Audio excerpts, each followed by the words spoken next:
comic books to TV shows and all things loved by nerds. We'll share just how we rate them from our favorites to the worst. Poking fun at toxic fandom, so we'll kick this into gear and see what's on the list today. Let's discuss some toxic tears.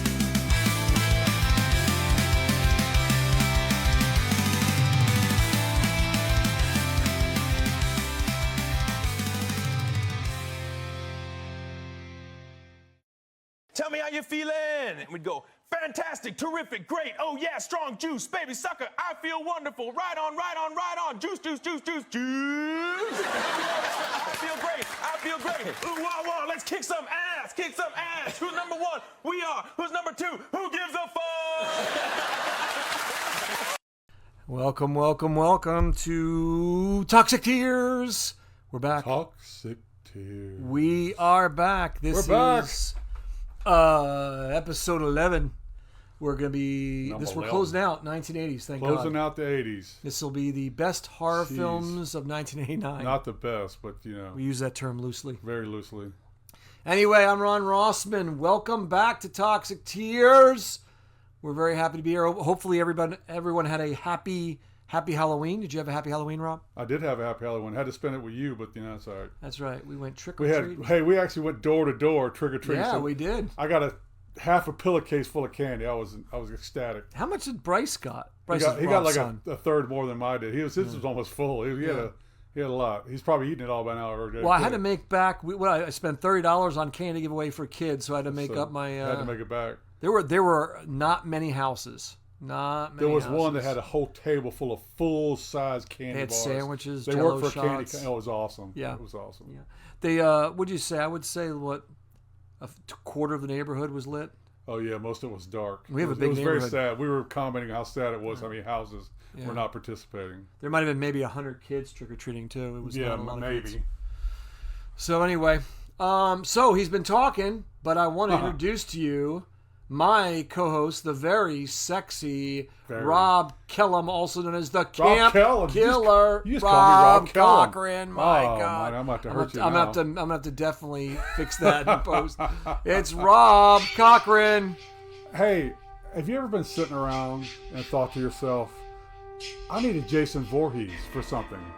Well, hey, look no further than me right here. If you need me for a con, an event, party, whatever, just hit me up on Facebook and Instagram at the Camp Killer. That's all you need to put in, at the Camp Killer, and I'll be your man. That's Facebook and Instagram. Yes. Yeah. Camp Killer. 3 versions you can get. Yep. Very sexy. You get the sexy Jason. The sexy Jason. So we've got to do this. Fucking A. All film footage and media belonging to their respective copyright owners. Used here under fair use for commentary, critique, and a transformative discussion. Clips, photos, and trailers shown belong to the rightful owners. We're just here to rank, roast, and react.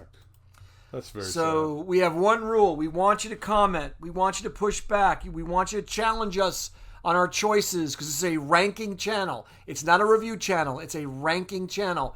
We have one rule, and that rule is what, Rob? Don't Be a dick.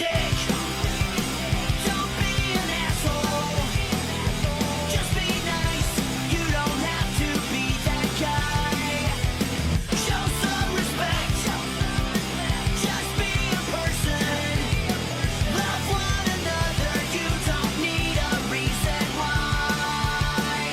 Don't be a dick. Don't be a dick.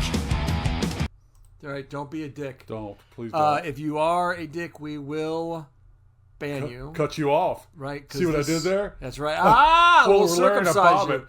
We'll circumcise Lorena Bobbitt. I like that better.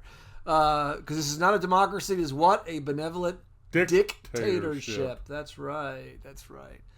We will circumcise or Lorraine Bobbitt you. I like that, Rob. We don't mind fun We arguments. want you to comment. Tell us we're full of shit, but just don't be a dick about it. It's boring if we're just talking. Yes. So it is. All right, let's talk about toxic tier descriptions. First, we've got S.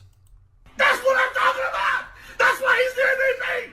That's why he's the GOAT! The GOAT! What is S, Rob? The GOAT, baby. S is an absolutely flawless movie. Much like you're It. or Tombstone or Godfather. Just can't find anything wrong with it. I It's like perfect. what you did there with the with your. Yeah, I that was did. good. All right, then we've got a. Good, great, awesome, outstanding, amazing. What is a, Rob? Those are all just fantastic movies, but they're just shy of being perfect. Ones you would watch over and over again, but just there's something going on in there somewhere in the movie that just didn't quite make it perfect. Agreed. And then our C. I mean, it's all right. Like, overrated as fuck, in my opinion. I mean, What is C, Rob? Good movie, good movie to watch. You'd watch it again and again, but falling quite short of being a goat. Yeah. Yeah. And our F It's category. all there, black and white, clear as crystal. So you get nothing. You lose. Good day, sir. What is F, Rob? F is one of those movies that's so bad it's good, like it says. You would watch it one time, I think. I don't think you'd mess with it after that, but you wouldn't hate having watched it. It's got a lot of bad things about it, but it actually was kind of fun to watch. So bad it's bad, good. yeah. And last but not least, Z. what the fuck? What is Z, Rob? So self-explanatory. What the fuck were they thinking? Fuck you. Fuck the producers. Fuck the director. Fuck the actors. I hate you all. Yep. Guys, listen, I haven't been doing coke. I know I keep touching my nose. I'm having some allergy issues right now. Yeah, sure, right? Yeah, sure. He's having allergy issues. Yeah, whatever. Anyway, all right. That's what all cokeheads say. So, yeah. allergies. So, be aware. These films are 30 to 40 years old. Yeah. I think these are what? These are 89 would be what, Rob? About 34? No, 34. 36. Yeah, 36. 36 years old. So, there will be... Spoiler alert! Spoiler alert! Spoiler be alert! aware. Spoiler alert! Be aware. Yeah. Be If you haven't aware. watched these, then too bad. Be aware. All right. Rob and I, so like I said, this is a ranking channel, not a review channel. We've been perfecting each week. We try to get better and better and really present a really good program. We are a ranking channel, not a review channel. Yes, we're going to give you our opinions of the films. Yes, we are going to tell you what we think of the films. We're going to give some of the logistics of the films. But we Smart-ass are comments. not a review channel. No, we're not. A rank channel. There are people who do better than us. And those people we're going to show you in a second. But, so Rob and I know of these movies one of three ways. Yeah. One, we've seen them when we were young, when dinosaurs roamed the earth. Because we're old. Right. Two, we knew of them, but we never saw them. So we go to a review channel to find out because we might not want to watch them. Yeah. Or we've seen them, but we don't remember them. So again, we'll go to a review channel to help us out with that because there are some fantastic review channels that we're showing you now. These are all on YouTube.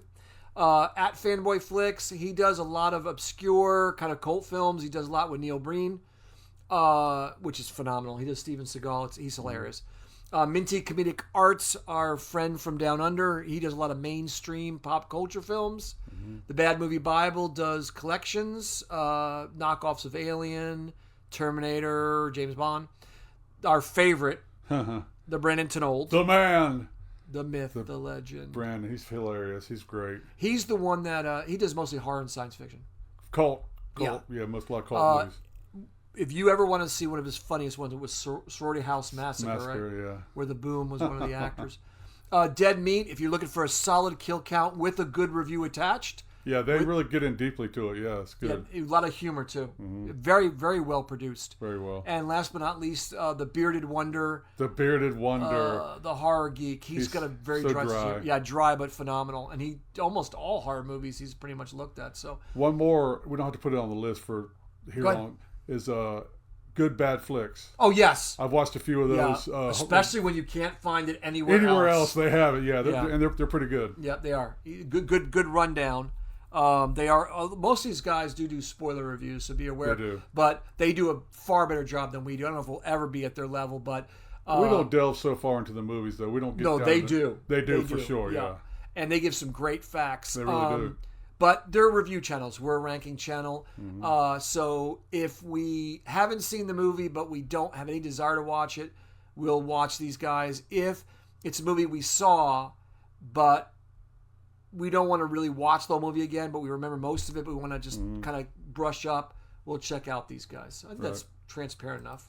So, all right, so you want to hear about some facts that happened in 1989, Rob? Sure, Ron. Tell us. All right, so the Berlin Wall fell Oh, wow. in Big 1989. moment. Mr. Gorbachev, Just tear down this that wall. So there you go. Also, it was Tiananmen Square. Oh, That's the face off with the tank. Yeah, that was a tragedy. Tell me that guy didn't have balls. Yeah, that was April through June of 1989. Didn't they run him over with a tank? That I I don't think they remember. killed him. I think they killed him. Also, there was the Exxon Valdez spill. Ooh, that was nasty. Yep. Was he? He was drunk. Yeah. Yep. So, woof. The World Wide Web was born. Tim Berners. Al Gore invented it. And yeah, it wasn't Al Gore. It was Tim Berners-Lee. He proposed what became the internet as we know it. But Al Gore will tell you he invented Yeah, it. he did. Also, the Game Boy was released. Oh, wow. And Tetris. Boy, there's a whole story behind Tetris. Yeah, there is. Entertainment and films. One of the biggest movies of all time broke. You know what that was, Rob? Batman? What are you? I'm Batman. That's right. It was Batman. It did $400 million in 1989. One of my favorite. Ron's not really big on Keaton being Batman. It's one of his lesser favorite Batmans, though. Exactly. Tell me something, my friend. Yes. You ever dance with the devil in the pale moonlight? Look for What? I always ask that of all my prey. Starring Jack Nicholson and Michael Keaton. I don't think anybody else could have played the Joker back then. He was. There's other people. Nobody could play like Jack Nicholson. No, not like him. He just, that was. And to this day, I think he's the best. And there's no other Batman than Keaton for me. I think Keaton's best Batman. And Flash. He was the force from I'm Batman. That one, I mean, everybody else that said it after that took off on him. Yep. And he wore the suit where you could just he couldn't only go side side to side. But yeah, Batman was the big moneymaker. But there were other movies that were released. Oh wait, let's get rid of the Exxon Valdez, shall we? Yeah, let's get Nobody wants to watch that. There it is. Look. All right, let's talk about Indiana Jones and the Last Crusade, which was, I think, the final Indiana Jones movie because everything after that was garbage. Yeah. Dead Poet Society, Captain, My Captain. Back to the Future Part 2. I didn't like Back to the Future Part 2. Did you like it? It was all right. I like the first and the What third. is the first I'm one of the few that like the third. The beginning of the Disney's animation renaissance with The Little Mermaid. Then you had Beauty and the Beast, Aladdin, Lion King, which is my favorite. Aladdin. Lethal Weapon 2, Honey, I Shrunk the Kids, When Harry Met Sally, I'll Have What She's Having, and National Lampoon's Christmas Vacation. There's a ton on there. I mean, I Uncle Buck, holy shit. Lot of good. Turner Hooch. Sorry, folks, for the mic shift. UHF, Roadhouse. So a lot of Weekend at Bernie's came out. Oh, wow. The Karate Kid, the French one. That was a good year for movies. Bad year for horror. I'll give it a good year for not so good for movies. horror, but it was good for other movies. Right. Music, Madonna's released Like a Prayer. And Prince, of course, released the Batman soundtrack. The artist formerly known as. Yeah. Was he the artist formerly known as back then? No, Was it he was still Prince. He was still Prince. New Kids on the Block released Hanging Tough. New Kids. And so the boy band was born. Yep. You know, people say that the Beatles were the first boy band. They were not the first boy band. Well, That's diminishing the Beatles. When they very first started, they had the haircuts. They were pretty much a boy band. Then they So you think they're the archetype? They evolved from there. Yeah, I think they're archetype. Okay. Janet Jackson released Rhythm Nation, which is actually a pretty good album. It's not bad. Nirvana released Bleach. Kurt Cobain. Yep. Didn't work out too well for him. No. Milli Vanilli was up there. You know it's true. Which was not their song. They weren't singing. It wasn't their song. They weren't singing. I think one of them committed suicide. Did they? Yeah. Yeah. That's really sad. As far as TV, The Simpsons officially debuted. We talked about that. Yeah, on Tracy Ullman. It was now was a show on its own. I think it's got to be the longest running animated series. It is for sure. It has to. 100%. It's still on, right? It's still on. It's owned by Disney now. Yep. Saved by the Bell debuted, which I never could stand. Love that show. No. That's one of Brandy's favorites. Too. Screech died. He did. He did. Yeah, he did. Baywatch debuted. Yeah. Great show. So cheesy. Yeah, we watched it for the articles. Yeah. So Not the bouncing things No. going down the beach. and the Nintendo Power magazine was released. I remember reading that. Oh, I remember. I used to Read love that far. I used to love that magazine. Oop, sorry. Way to go. We both bumped our Yeah, mics. we're So both bumping breathe. mics. All right. So page down. Let's take care of Nintendo. So there were 1989, there were 70 horror movies that were released, Rob. What was it? 70? Yeah, and I feel like this was the year of electricity-based villains and Elm Street knockoffs. Right. It was. There were more sequels. Most of them were downgrades. There was a lot of underwater horror. Sequels. I think The Abyss came right after this. A lot of knockoffs, and then the big thing was straight-to-video releases. This is where it really kind of got its momentum going. So the first movie we're going to be looking at is The Terror Within. This in a post. I'm sorry. The budget was 1.2. Rob, it made 869. Wow. 869,000. At a limited theatrical release. Not too good. In a post-apocalyptic world ravaged by biological warfare. You know what? This is Alien meets End Times, or apocalyptic meets. That's very grapey. Right. Yeah. It's very grapey, but it's basically an Aliens ripoff. It's a Roger Corman Aliens ripoff. In fact, this was right before he shifted to just doing 90s sci-fi movie knockoffs. The film's mutant suit was hand-built from leftovers from humanoids from the deep. I thought you were going to say you left over from human skin. No, that would have been frightening. That would have been right. There's even a alien birth scene. Star George Kennedy. I don't know why. He must have needed to check. He must have to buy his mom a house. Yeah, right. He filmed all his scenes in just 2 days. Wow. I'm in and out. But what was cool is all the underground bunker scenes, Rob, they were filmed in abandoned missile silos in Los Angeles. So that's pretty cool. But a pretty recognizable 80s B-movie cast. Yeah. I don't understand why. Well, I understand the crossbow because you'd eventually run out of ammunition at the end of the world, but it just was weird with him carrying the crossbow around. Yeah. It really was. But it's post-apocalyptic meets aliens. That's very grapey because that's what they're the creatures, which are called gargoyles. Gargoyle. They are trying to reproduce with human women. I was telling Rob the suit's not bad, but it's so well lit that it looks like cosplay. Should have been a little darker. Yeah, I mean, it's not horrible. No. But if it was, but you could see, but it doesn't, like right there. It looks like a Halloween Express costume. It does because where the red's showing. Well, and the bones. It doesn't. They didn't add any additional like makeup or goop or anything. Anything like that. dripping from it. Yeah. Yeah, it looks very costumey. It does. Had they done it, had they used darker lighting on it, it probably would have looked better. It's not a horrible design. It just does not. But he should have stuff dripping light. from his mouth. There should be stuff dripping from the voice. And we couldn't like do something with the eyes. It's just the guy in the mask with black makeup. Yeah. Pulling the Michael Keaton there. Speaking of Michael Keaton, so there was a sequel, and it was directed by the star. Why?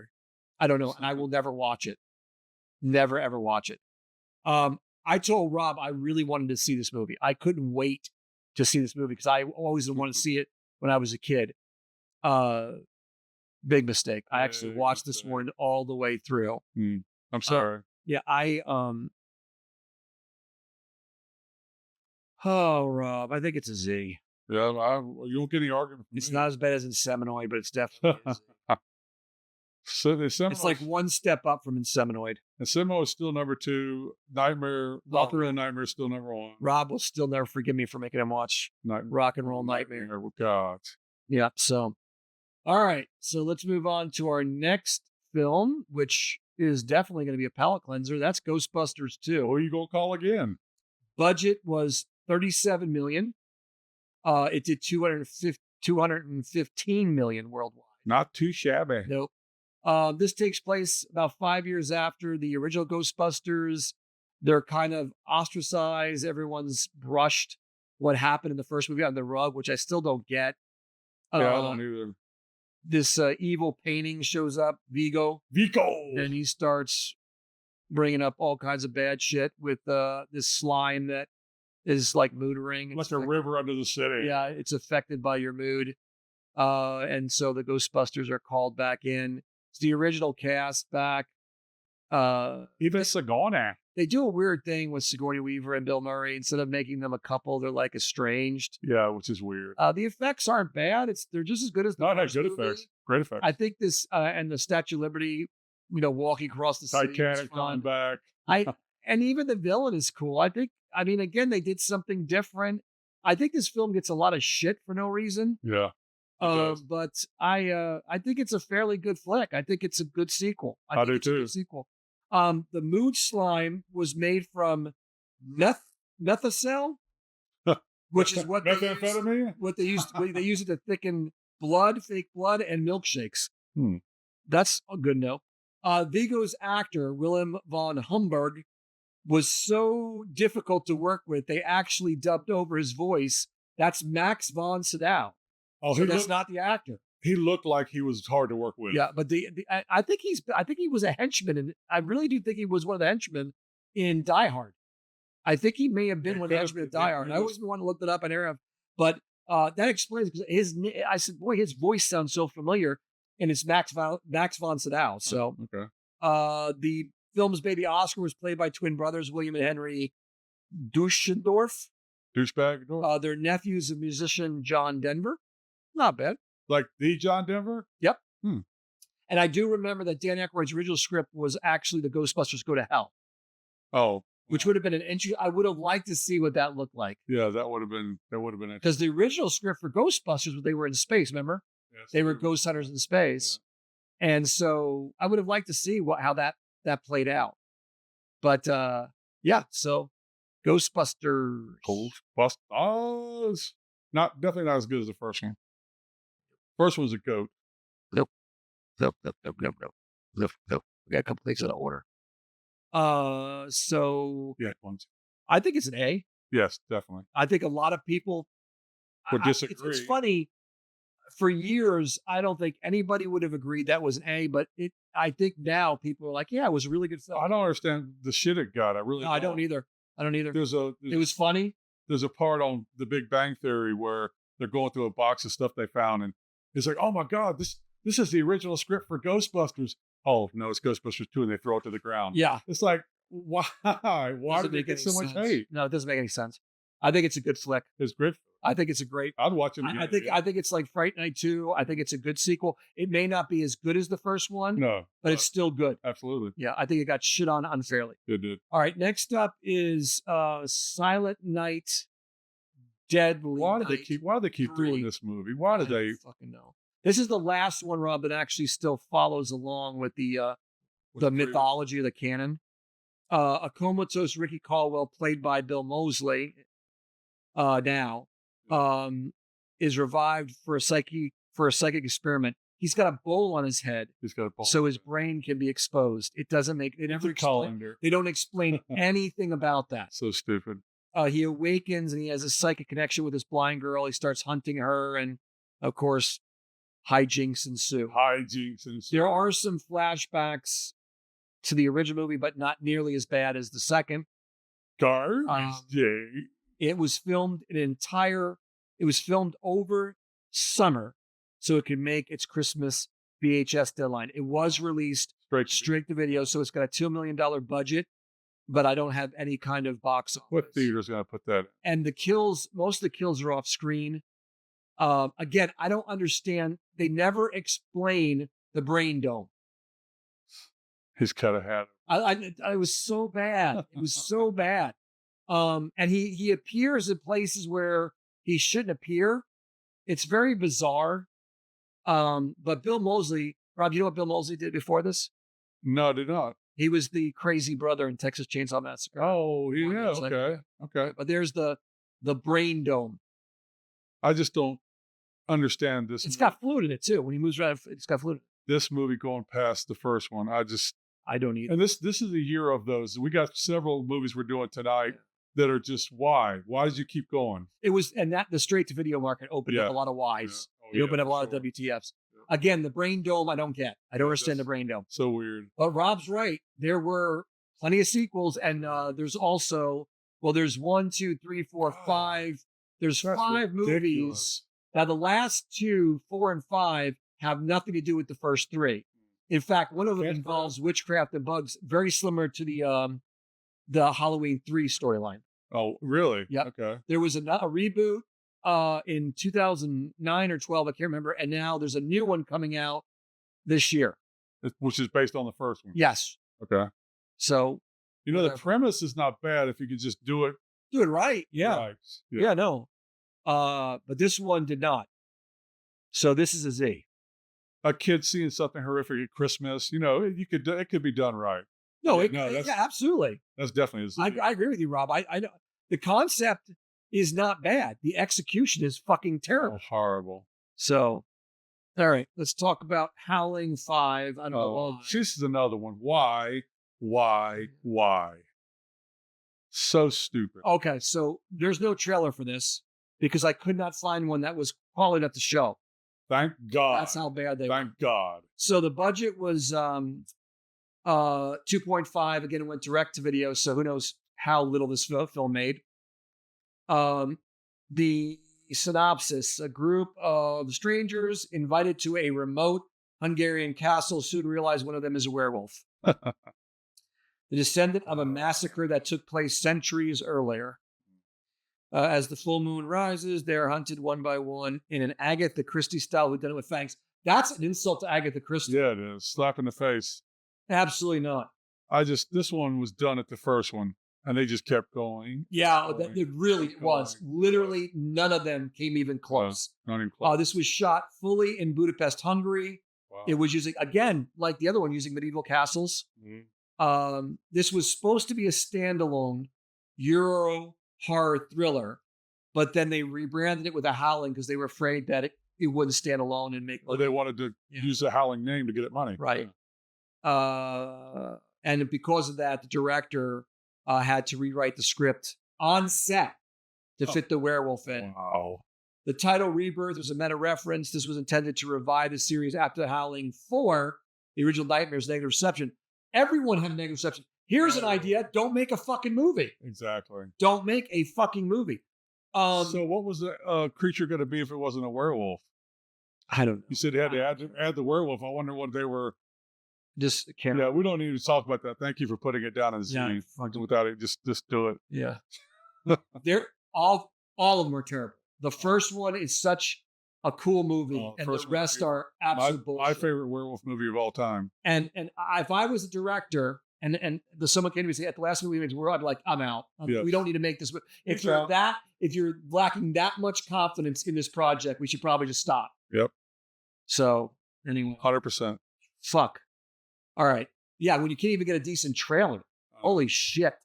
All right, let's look at something a little better. Stepfather 2. Where our peeps at? 12 peeps. Yep. 3 million, made 1.5. Again, limited theatrical release. Rob asked me I think he asked when we were on the last podcast, how did he did. survive? Apparently when he got stabbed, he wakes up in a mental hospital, which has never, ever been done. No, before. they showed him dead, did they not? I guess he So was. how does he? He shows up, he has a flashback to it. He shows up with a huge scar in his chest. Okay. And then he basically Starts up again. he kills his counselor, and then kills the guard because the guard does something stupid because all security guards and police officers in our films are idiots. And he finds this guy on the side of the road. He steals his identity. He acts like he's a counselor himself. He holds, which is pretty smart, as if you're trying to, Yeah. pretty good game. He holds therapy sessions for single moms. And he finds one mom who her husband's a piece of shit, and her son's longing for a dad. That's him, longing for a father figure. So he slips in. Again, the deaths are not great. In fact, a lot of them were filmed afterward to make the film gorier.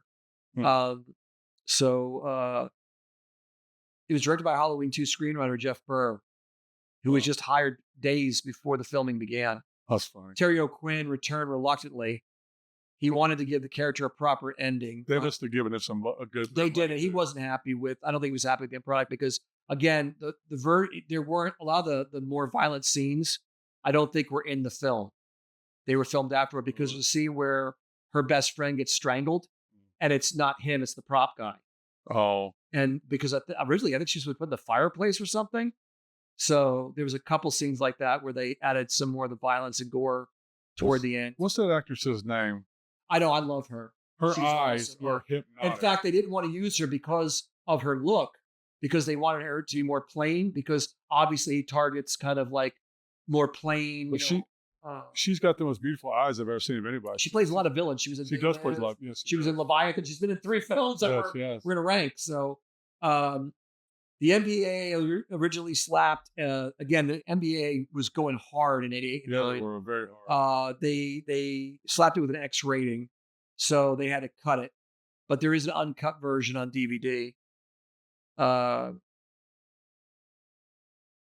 O'Quinn actually cut his own hand during one of the final fight scenes. I wonder if that was a scene with the fork. Could have been. They kept it. And the original ending, which I think Terry wanted, was that he wins. He wins. And they went back to him dying, and then he shows up in a third movie. But what happens in the third movie is he has plastic surgery. So it's a different actor. It's a different character. Oh, Yeah. actor. That's it. And of course, there is a reboot I have never seen. Oh, But yeah, why did we get the first one? I gave it a go. Yeah, well, yeah, that's what I thought. Yeah. This one is not even close. Oh no. I would give it an F. Yeah. I don't think it's a Z. No, but I think it's enough. Yeah. Yeah, I mean, you could watch it once just to find out what happens. Yeah. Of course, we just told you, but I mean, yeah, it's not a great film. Not a great film. Not. And we're going to find that There were 2 out a more. lot. Yeah. So it was called Make Room for Daddy. He actually says the line as he's stabbing a photo. It's So there you go. House 3. This is an interesting one because the only reason they put the house name on it was to get the traction from the House franchise. But the only similarity is it happens in a house. that's it. I think it's the same house or Is a it? similar house. But this could have survived by its own. It was called The Horror Show. And both actors, both Lance Hendrickson and the other actor who looks like Rob, Which one? Brian James. You don't think that guy He looks looks like like brother? me? I think look at your brother. Yeah.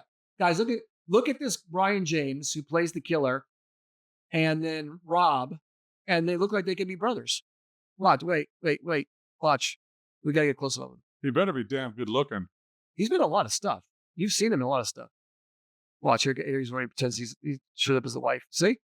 A little bit, man. Yeah, definitely. Yeah, definitely. So, but Brian James, Lance Henderson make this movie. Lance gives 110%, and this guy gives 120. Oh, yeah. It's about a serial killer who gets the electric chair and becomes a ghost. We're not going to explore that topic ever again in the film. Of course, when Alpha's not going to explore. But unlike Shocker, which is the film we mentioned, he is a physical ghost. He's not like trapped in electricity. And he haunts them in the house. It's very violent. It's got a lot of Freddy Krueger nightmare dream sequences in it, as you guys saw. One of the creepiest ones was there's a scene where the turkey starts to mutate and gets his face. It's gross. It's gross. And then the beginning, when Lance Henderson is chasing him, he finds his domain, which is the kitchen, and there's like body parts in the fryer Nice. and in the chopper. So it's pretty gross, pretty gory. Pretty gory.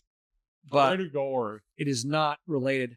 Director James Isaac, you'll know him. Oh, director James Isaac worked with producer Sean S. Cunningham. Do you know what films he worked on before Sean S. Cunningham sounds familiar. Friday the 13th? That's right. It was released the same year as Shocker, with nearly identical executed killer returns via electricity.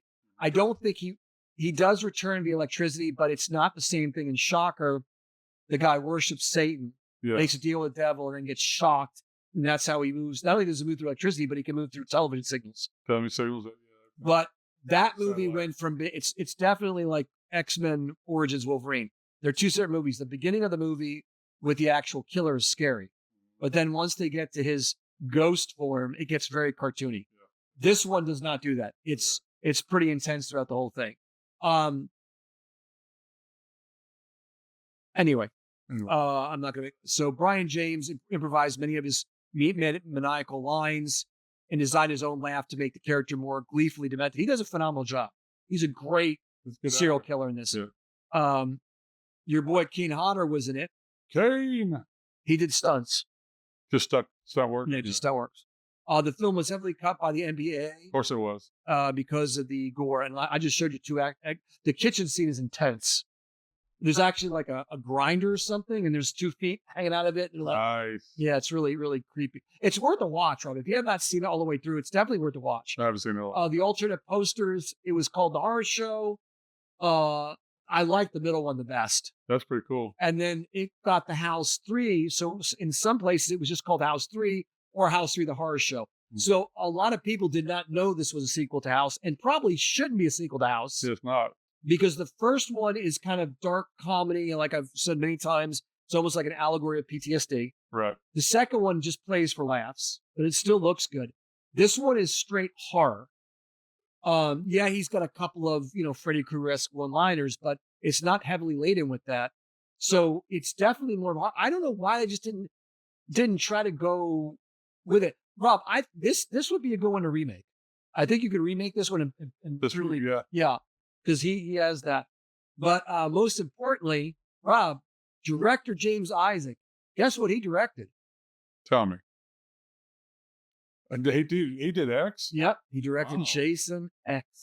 Wow. So, yeah, I don't care what anybody says, that's a badass looking Jason. it is. Uber Jason. Rob, I would give this a C. I would agree with that. I almost would give it an A just because of Brian's performance and Lance Henriksen, but I think there are some misses in it. Yeah. There's not many kills, by the way.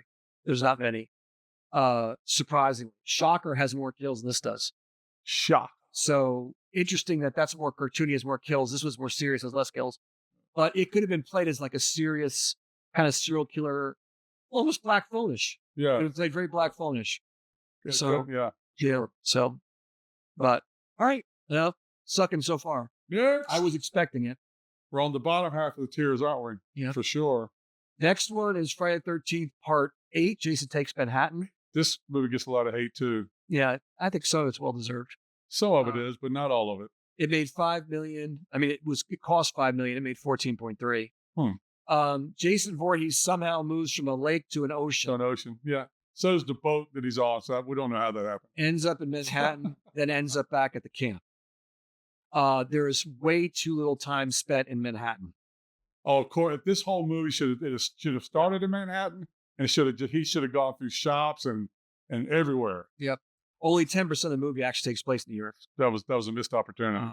It was filmed in Vancouver, but there's a few shots that were shot in Times Square during at 2 a.m.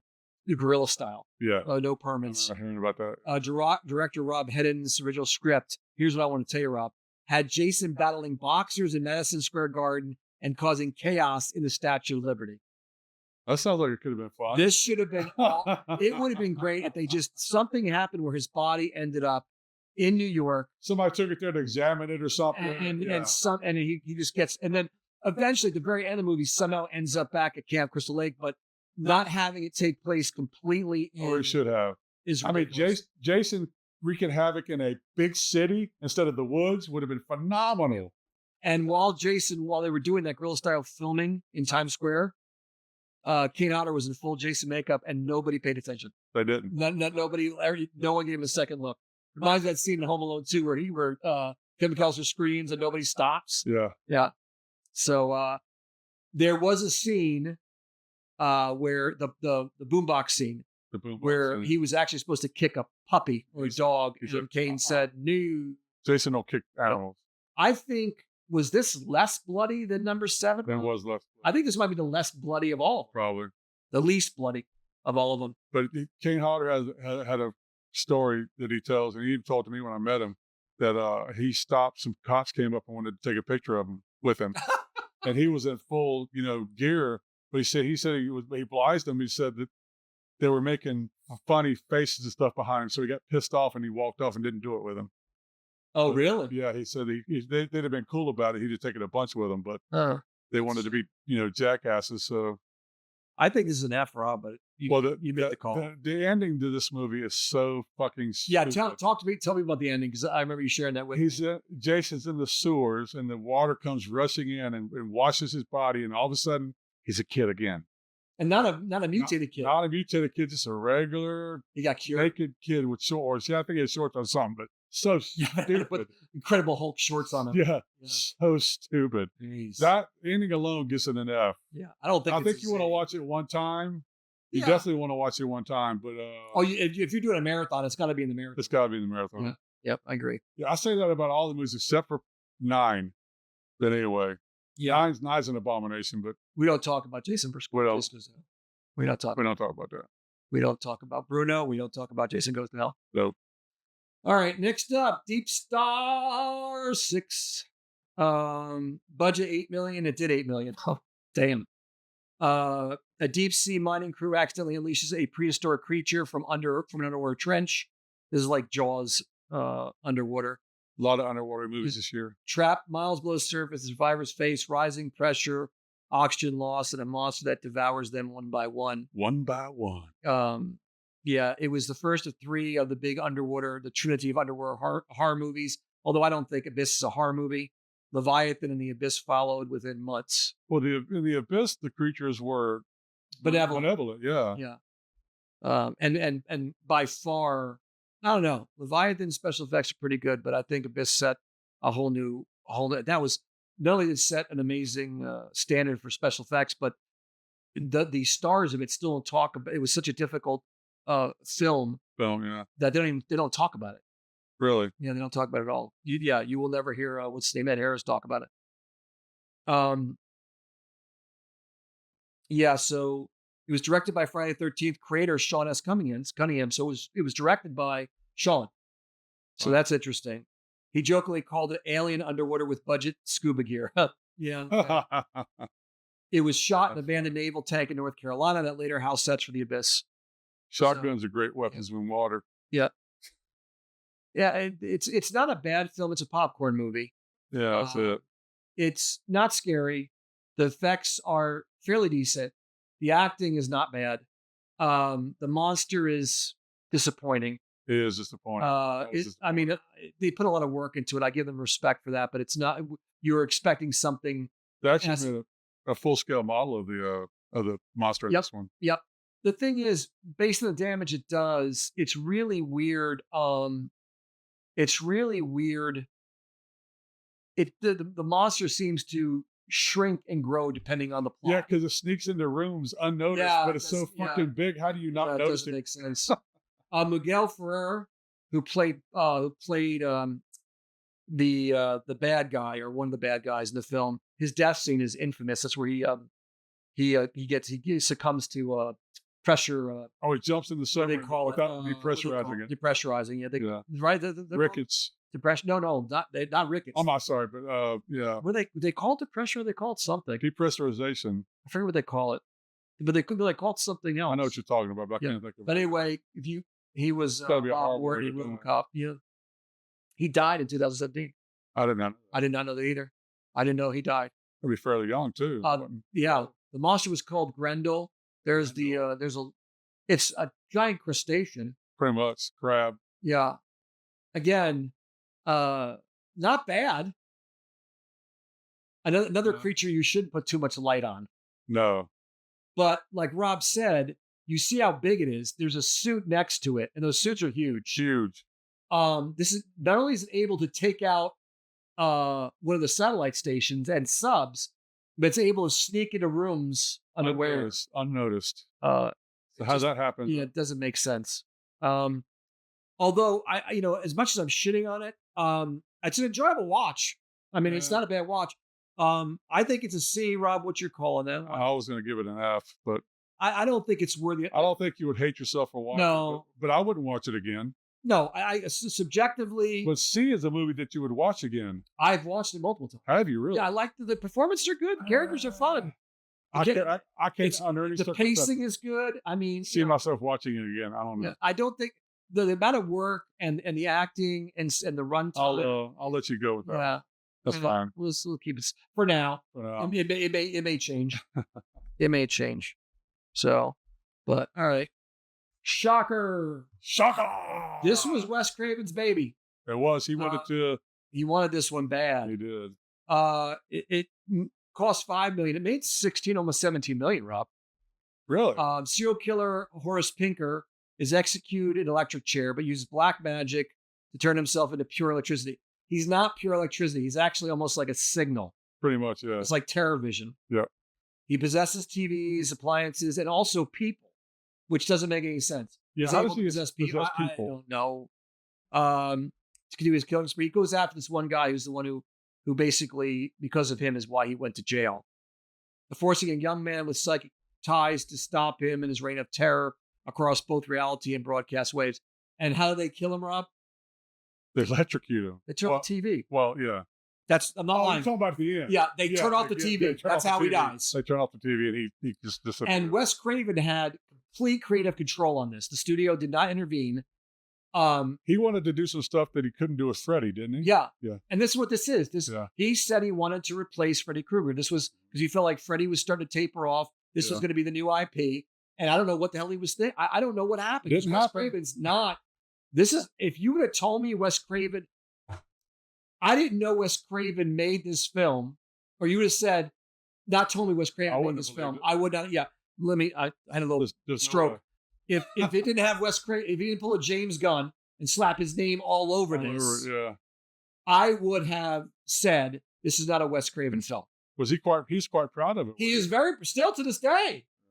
And I will tell you, the first half of the movie, the gentleman who plays the killer, Mitch Pileggi, is terrifying.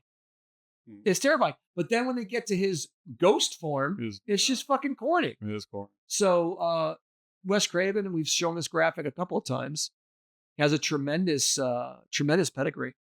He's had some wins and losses, that's for sure. I don't think he's too proud of it now because he's dead, but oh, I forgot he passed. He was proud of it. But he went up to He never disowned it. That's funny. He disowned The Hills Have Eyes too, but not this one. Mitch Pileggi, if he looks familiar, he played Walter Skinner in X-Files. So, yeah. Did you ever watch X-Files? Yeah, I watched it religiously. I wasn't a big fan. No, Tammy and I watched it religiously. I think Brandy really liked it. It's great up until the end. It went too long, just like most series. Yeah. And the movies were terrible. Didn't it have like a smoking man in the Smoking bar? man, right? The Men in Black, Shadow Government, what do they call it? The Illuminati, all that shit. Yeah. And what was weird is they had these separate monster episodes that were really good, but when they kind of like Supernatural, monsters, cryptids, those are really good. And they actually called them, I think, monster episodes, something like that. But when they went to the continuity in the beginning, you were like, what are the aliens doing? And when they finally got to the end with the whole black goo, I wonder if that's where Ridley Scott got that idea from. It was disappointing. And the two movies are really disappointing. So it just ran too long. And I don't think they should have explained. I think they should not have explained. They should have left it open-ended, because I think that would have been more enjoyed by the fans to not know why the aliens were doing what they were doing. Yeah. Because sometimes once you start adding that, it takes away the fantasy of it. Yeah. Then it becomes, okay, we're going to have to break this down, dissect it. Sometimes you don't need to. You don't. This is a Z for me. I don't know about you, Rob. I'll go with that for sure. Horror show was 10 times. Yeah, I would. Yeah. So I was a little pissed for watching it. yeah, I actually saw it when I was a kid, and I Was you like it back then? I got scared by it. So I you were a watched it kid. again. And like, what the fuck was I afraid of? I'm scared of. I just turned off the TV. But yeah, so. All right, next up, Puppet Master. Puppet This is Master. an interesting film. It is an interesting film. 400,000 to make. This is one of the few that I was able to get the VHS. Total $6 million. Not bad. So I think it went direct to video. It did. Weird plot. A group of psychics go to this guy's house. He's passed. He's taken over this house that belonged to a puppet master whose puppets come to life, and he's afraid that if they fall in the wrong hands, they'll do evil things. They do. They do, for sure. And they start dropping one by one by the puppets. Then you find out that the guy is really dead. He's brought himself back to life using the same magic that's used to bring the puppets to life. And he basically tells the puppets to go pound sand. And the puppets are like, fuck you, man. We did all this work for you. And they end up taking him out. And then you don't see the puppets anymore. So The puppet should have been featured a lot more. Yeah. I don't know if that caught. I don't know if we got some nudity in there. I hope. Yes, there was. I apologize. You know, if you and I were in the puppets in this movie, you would be Blade and I would be Pinhead. For sure. Which one's The little head with the big hands and the big... is he called Pinhead? Yeah. Oh, I didn't know they was called Pinhead. It is called Pinhead. But this was originally planned for a theatrical release through Paramount, but went straight to video. A move that made it Full Moon's most profitable film ever. That's incredible. The acting is I mean, what you would expect for a movie like the this. effects are amazing because they use stop motion, actual puppetry, animatronics. The puppets are really the whole highlight of it. And they weren't in nearly long enough.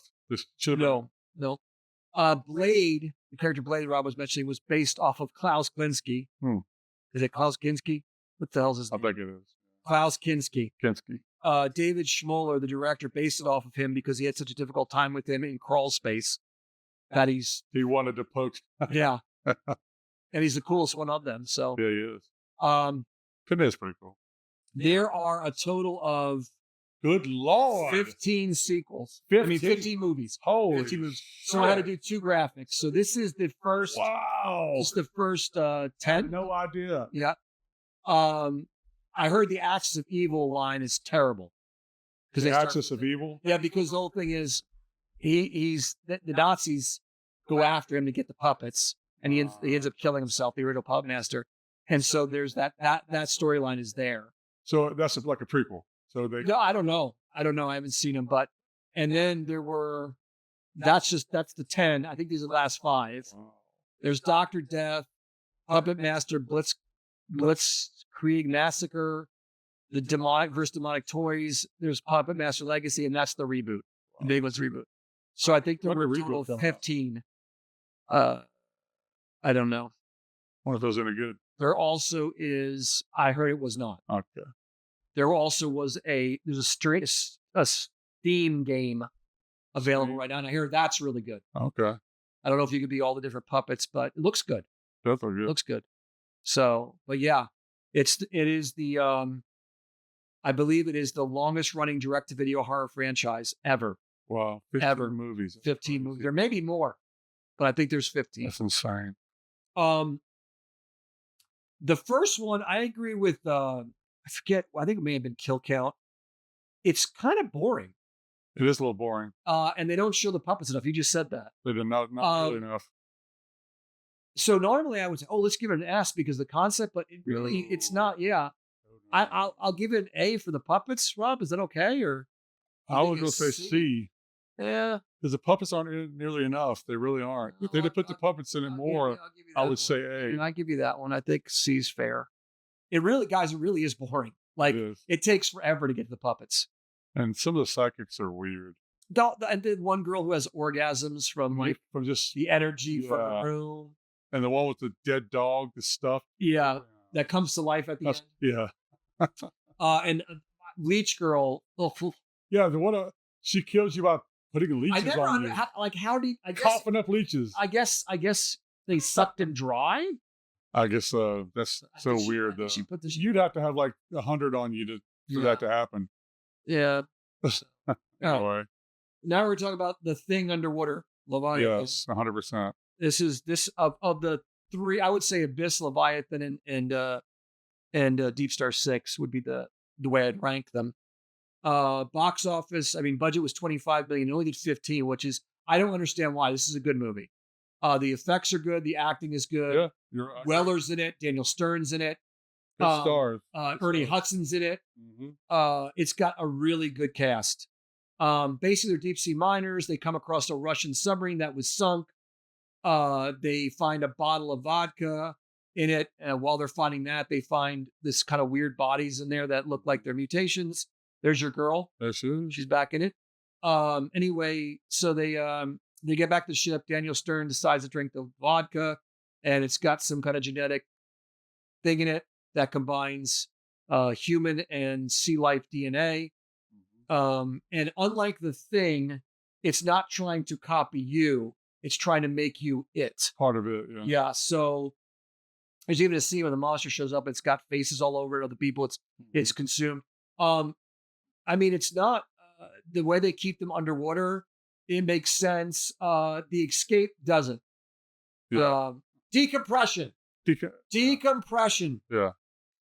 They do a thing with decompression that I am positive would not have worked. So that ending, you got to suspend a lot of disbelief, which is sad because up to that point, it's pretty logical. It makes a lot of scientific sense. But Well, they said, I think, didn't Mythbusters do a thing on it and said it could happen? Yeah, it could. I wouldn't try it. No. So, and the end, it's got a happy ending, which I mean, well, except for Ernie Hudson. Ernie Hudson he did not want his character to die. No, it didn't make sense. He thought it was stupid. It didn't make sense. Yeah. It was such a cheap Jaws moment. Yeah. What did he say? Say, motherfucker. Yeah, something like that. It was not. Yeah, so the ending is not bad, but they did so well, and they went for the hockey end. The what do you call it? The hockey ending or whatever you say. It just was just a honky ending. A hockey ending. It was yeah. It was disappointing. It was released within weeks of The Abyss and Deep Star 6. Peter Weller and Daniel Stern got in constant fights because Daniel Stern likes to improv, and Peter Weller is an asshole, by the way. He is an asshole on set. He is that. There's a it's called RoboDoc. RoboDoc. It's on Amazon Prime. It's a 3-episode documentary. I think it's 3, maybe 4. And he is a dick. Wow. They had to call him Robo on set. If they called him Peter, he wouldn't respond. Why they had to call him Robo? Yeah, so he could stay in character. And there was a scene where when he was in costume in the steel mill, there was a PA who was bringing him like Oreos so he could stay, and he said, give Robo an Oreo. And the guy had had enough of his shit. Uh-huh. And he said, I will not call you Robo. And Peter Weller stopped everything until they called him Robo. He said, Robo wants an Oreo. I never would have done that. Yeah. Never. I think now he's learned a lot, but he definitely had Val Kilmer. He's running Val Kilmer for asshole on set. But yeah. I heard that the guy that did the special effects on this movie was asked to do the special effects on The Abyss, and he turned it down to do this movie. Yeah.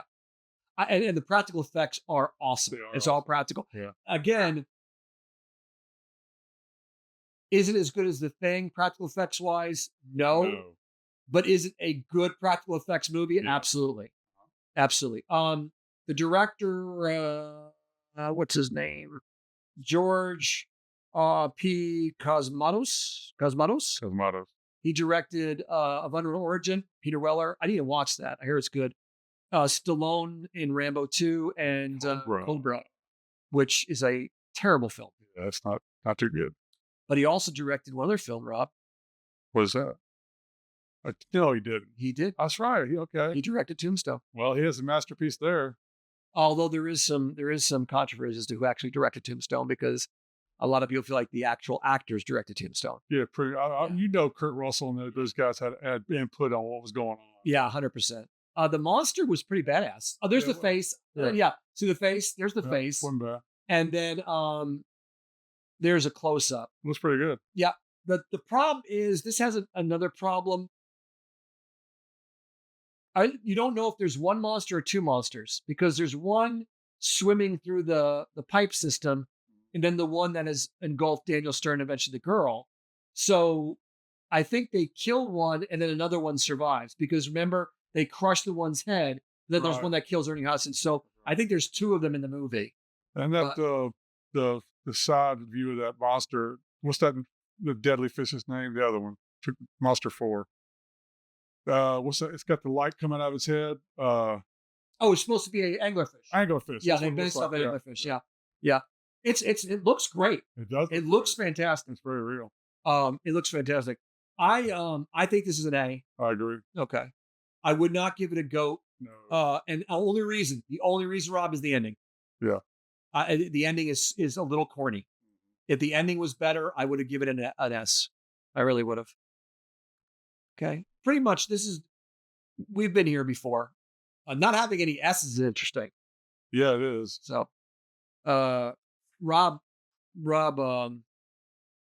it took 12 puppeteers, by the way, Rob, to control that damn thing. 12? 12 puppeteers. It's the largest animatronic of its kind for a non-blockbuster film. That's crazy. Yeah. Hang on a second, folks. Sorry. Rob is losing his pillow. Okay. Thanks. All right. Society is next. Holy moly. Oh, Jesus. This one I did check several times because this movie has a lot of Creepy.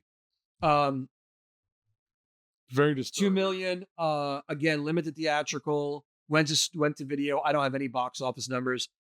A teenager, Bill Whitley, feels alienated from his wealthy Beverly Hills family. I think he's adopted. I just don't belong. And for good reason. He soon discovers the elite people in the area literally feed on the lower castes in a grotesque body and grotesque body melding orgies. Very much body horror.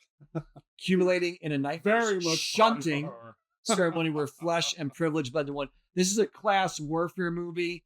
Yeah, for sure.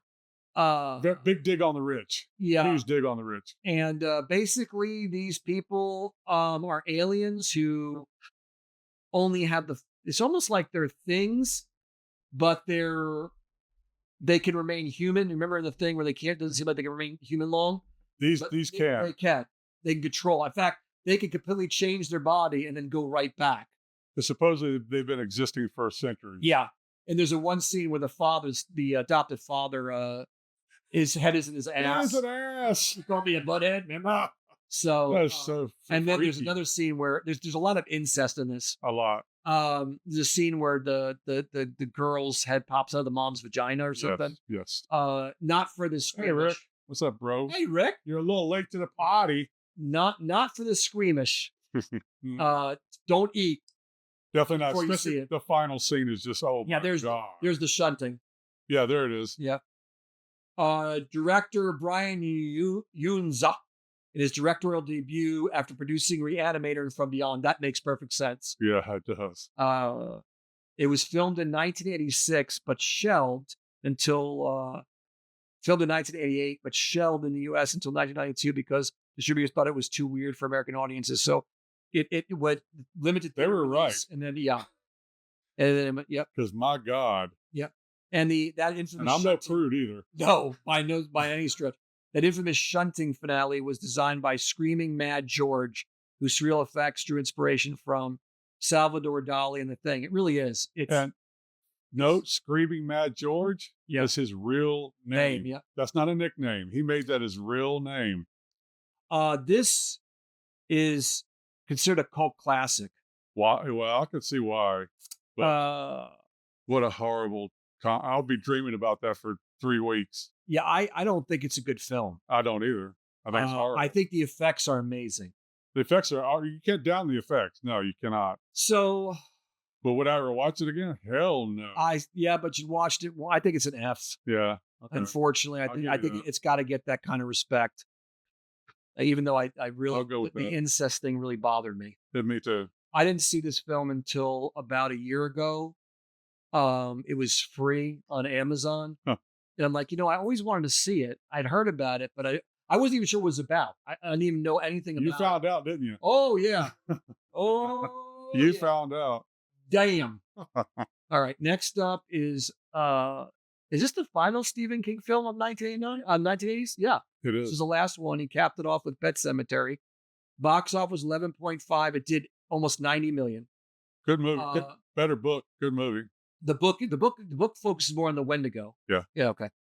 After moving to rural Maine, Lewis Creed discovers he's a doctor.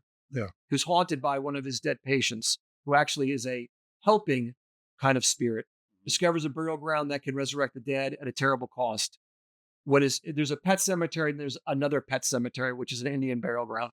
When his young son Gage is tragically killed by a truck, That's a bad scene. That's a horrible Lewis scene. buries him there, only to unleash a horrific chain of death, agreed with Gage returning as an undead What monster. a great child actor. That's Fred Gwynn, right?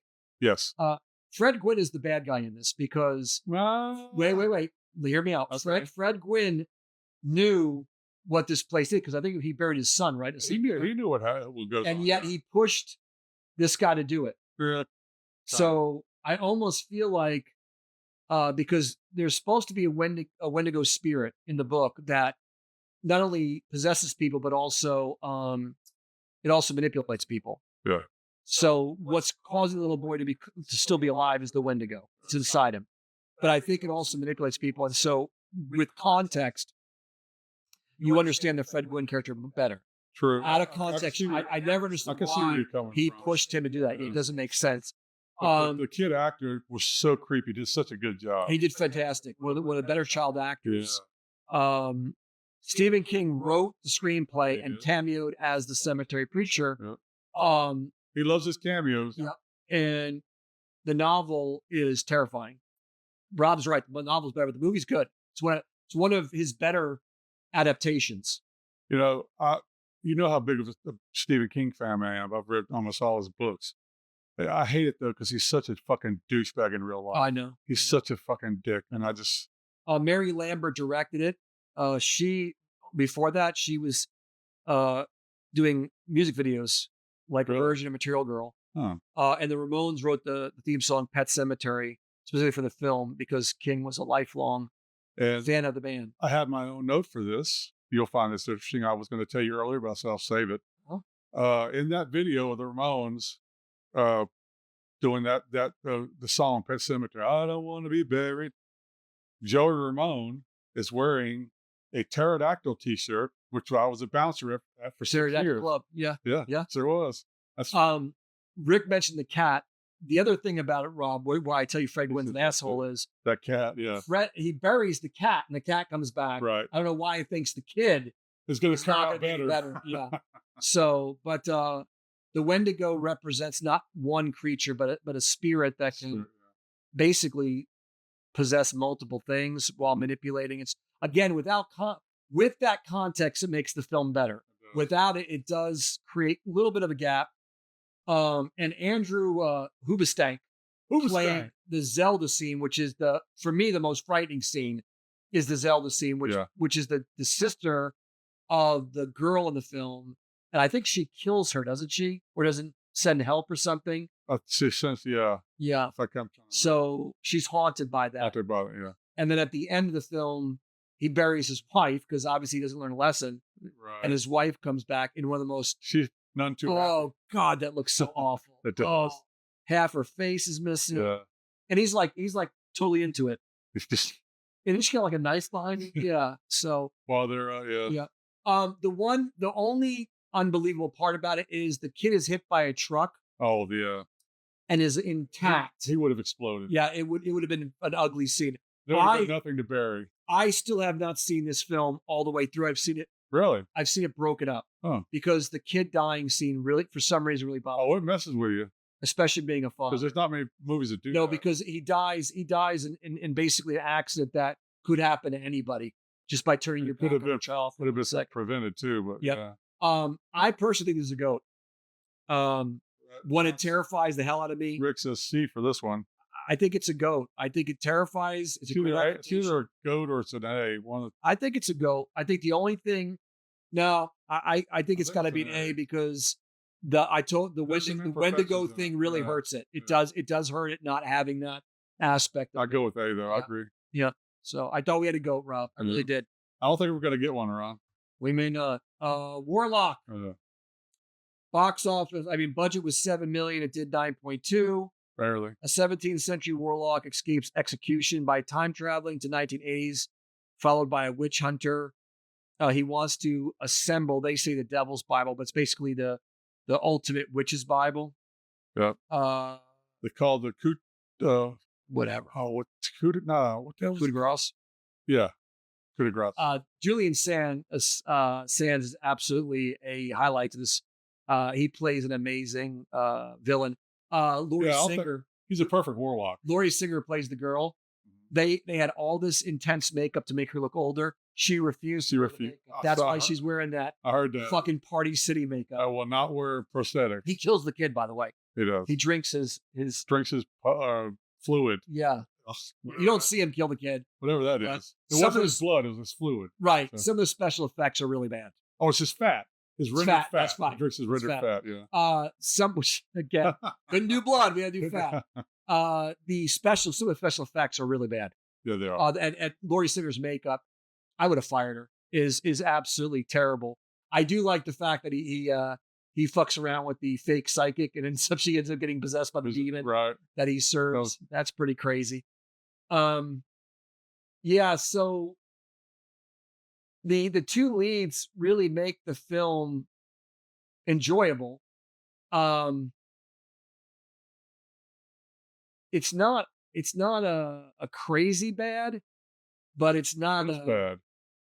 And by the way, Julian Sands performed most of the stunts by himself. Oh, I didn't know that. It was directed by Steve Miner. Did you know what he directed, Rob? Sounds familiar. Friday the 13th, Which one? part 2, 2. Okay. and Halloween H2O. Oh, So one good, one bad. one horrible one. It was distributed by New Neural Pictures, but unfortunately, bankruptcy forced the delay of the film for 2 years. I'm surprised it made it to the theaters. My favorite line of this movie, how we the eat a bowl of fuck. Eat a buffalo, yeah. His punishment, Julian Sands' warlock character's punishment, is to be hanged and then burned alive over a basket of living A cats. basket of cats. That's The right. fuck? Yeah. Like That's- what? Well, they show him putting a cat on. Yeah, it doesn't fire make at the any beginning. sense. It's like, why are you burning that cat? Doesn't make any sense. This is a franchise, by the way, guys. There's a total of 4 films. How many was he in? Julian was in 3, but then they burn him, and he comes. Well, no, that was Stepfather. Julian Sands comes back because he's a different actor. He only does the first 3. And the 4th one is a different actor, and they don't explain. Why? Yeah, but they're all absolutely inferior sequels, which is saying a lot. A lot, yeah, from where it started. Yeah. And David Twohy, who was a screenwriter, went on to write Pitch Black and The Chronicles of Riddick. Are you a fan of those movies? Yes. Yeah. Some of my favorite movies. So, me too. So are they good movies? That's up to debate. I think they're great movies. Yeah. I don't know if they're great, Rob. Yeah,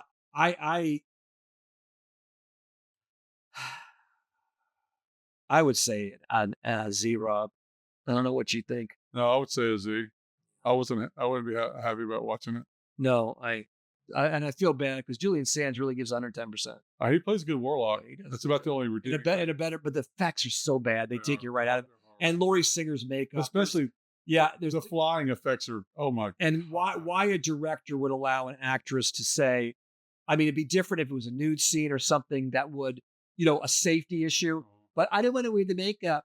The scene where the cop is clocking and running radar.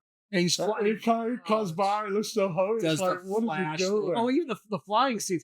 Julian The flash Sands is even said he hates horrible. the flying Yeah, scenes. it was so bad. All right. Moving on. The Fly 2. This was the sequel to the original Fly. It is a direct sequel. Budget was $38 million. It did $38 million. Oh wow, just barely got. The son of Seth Brundle, Gina Davis did not come back for this. No. You remember the nightmare in The Fly? They basically play that scene out for real Yes. because isn't he inside the maggot? His Inside, body. yeah. So he grows rapidly and is incredibly smart. Yeah, they pull him out of a cocoon that was inside her. Yeah, he's incredibly smart. The corporation that's holding him wants him to recreate his dad's experiments. He grows rapidly. Right, and he does it. He does it reluctantly, but what's happening is he's actually becoming a fly naturally, and he figures out that if he uses the teleporters, he might be able to cure himself. Take the bad DNA out. Right. The bad guys kidnap his girlfriend, and basically there's a standoff and some really gross stuff that happens. A lot of body horror, and it continues where the other one left off. It feels more like an action hero movie than a horror movie in some instances.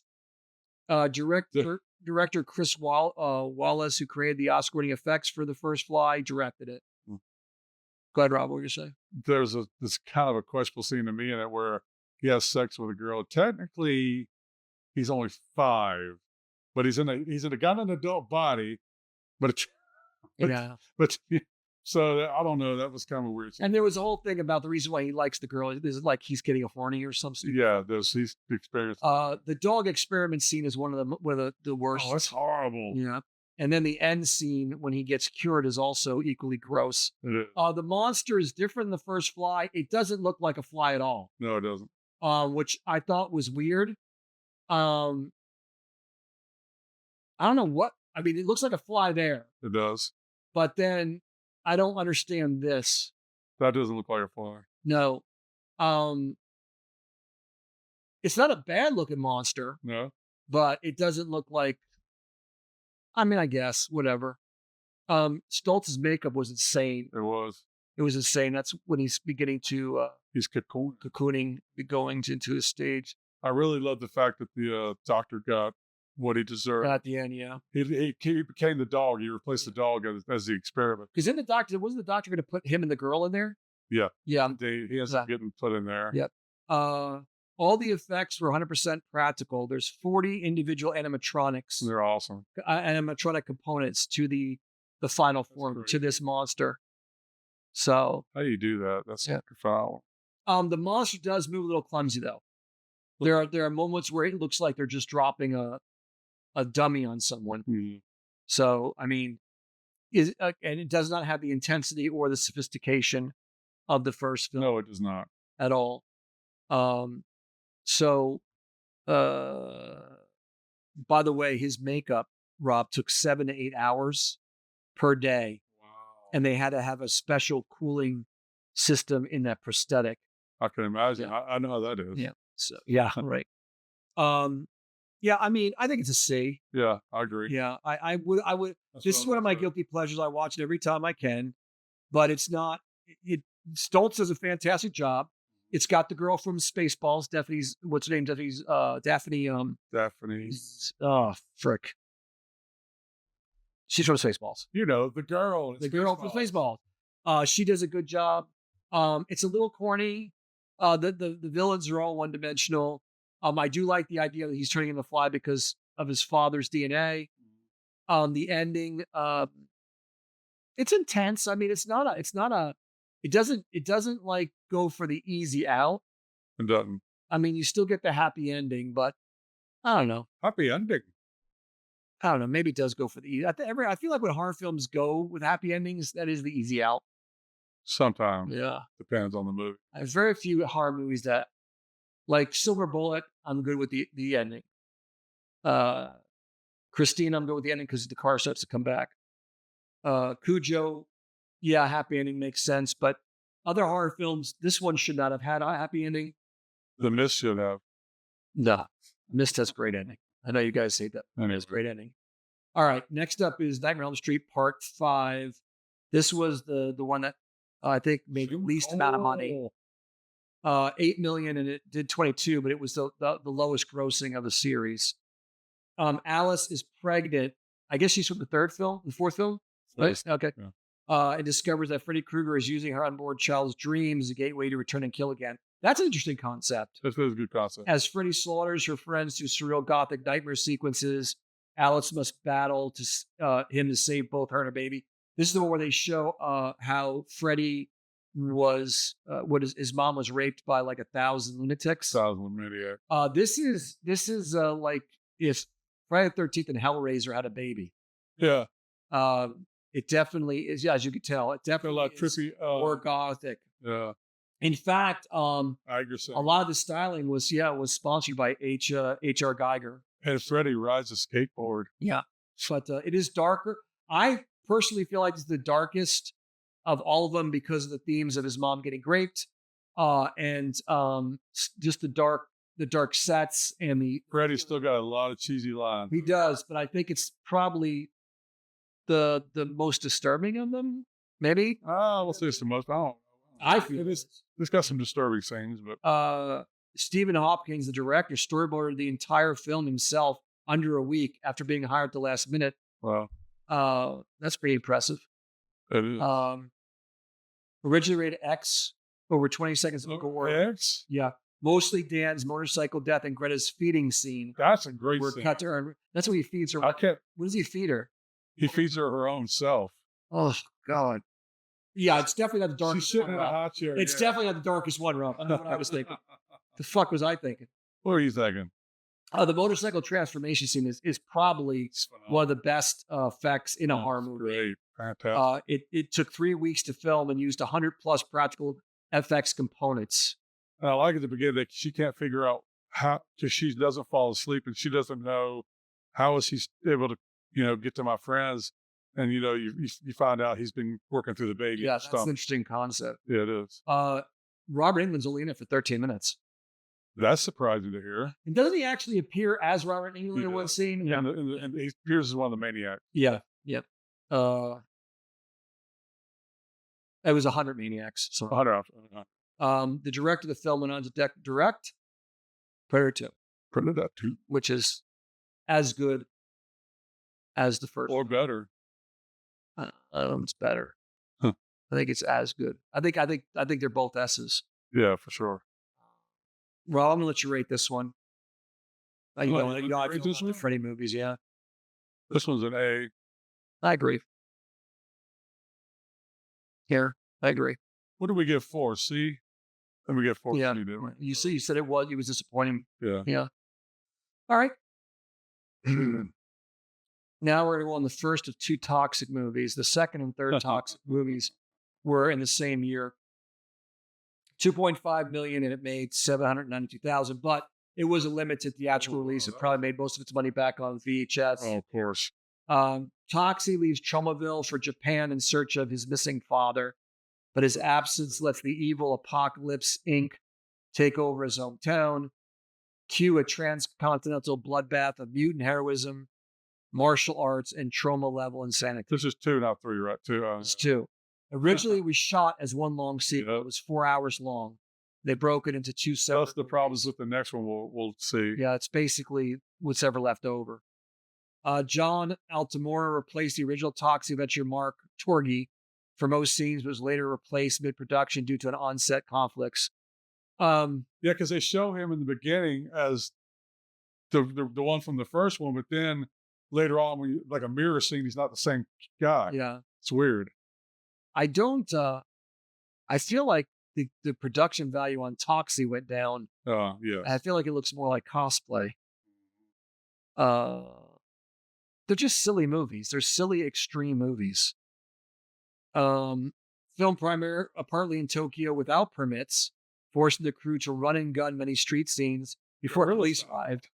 One fight scene was shot inside a real temple with hidden cameras to avoid paying location fees. Wow. So, And a temple? yeah, That's pretty wild. I'm sure Japan didn't appreciate it. If it was a religious temple, I'm sure they didn't appreciate Yeah, that cool. too much. Yeah.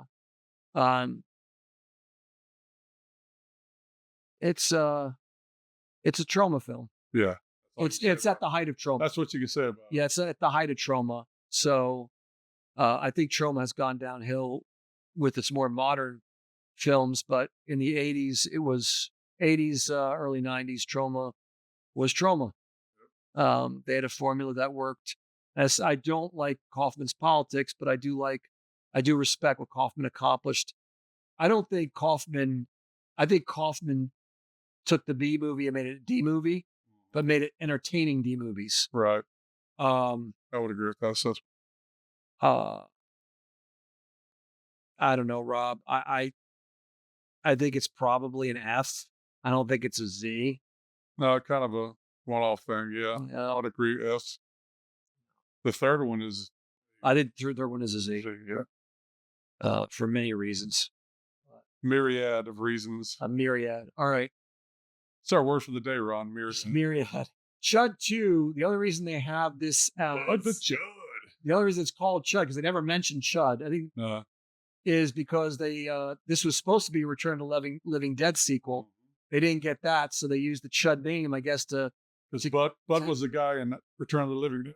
yeah, And this and the Chuds look nothing like this. He does a in the great first job, movie. though. Acting. He's amazing. He's the whole highlight of the film. He is. But it definitely feels like a Return of the Living Dead movie. It 100%. feels a little more playful and a little more cartoony. But I think if they would have done this Return of the Living Dead movie, they probably would have got more movies out of it. I think they would have too. But two bumbling teens lose a cadaver.